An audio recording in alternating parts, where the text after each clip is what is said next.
A long time ago, there was a river, deep, calm, but mysterious. Across the river lay a dense forest, and on this side, a small hermitage where a young seeker named Nivruta was living alone in silent meditation. Years ago, he had left behind his village and family in search of penance and self-realization. But within him was a strange turmoil, a restlessness that allowed neither peace in meditation nor rest in sleep. Every morning, he would rise early, sit with closed eyes, but his thoughts would run in all directions. He fought with himself, tried to calm his mind, but as the days passed, his helplessness only grew. One day, during meditation, he felt a sound emerging.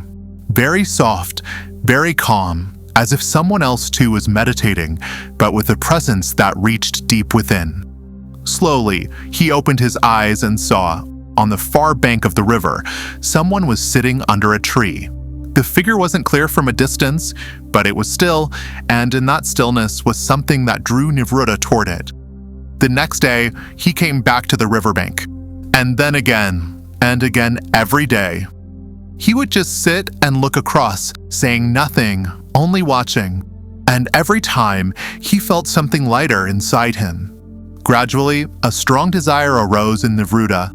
I must go across. I must meet that sage. Perhaps he holds the answers to all my questions.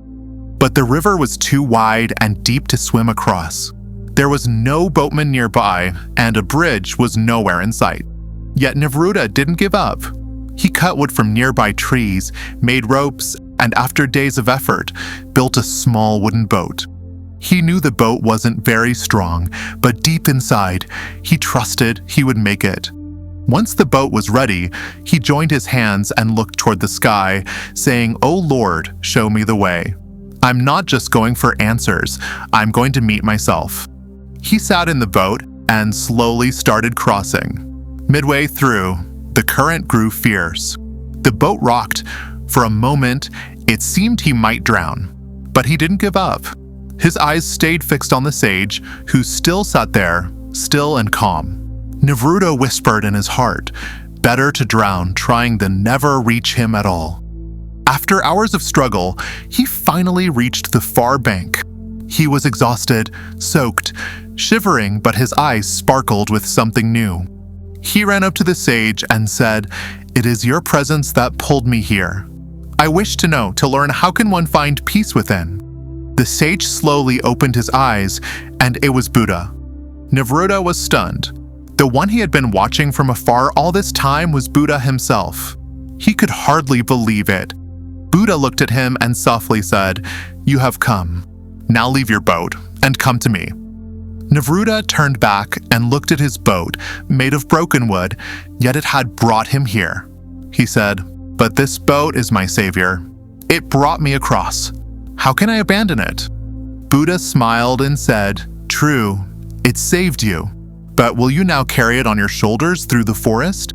Will you keep it with you while meditating? Honor the tool that served you, but do not carry it forever.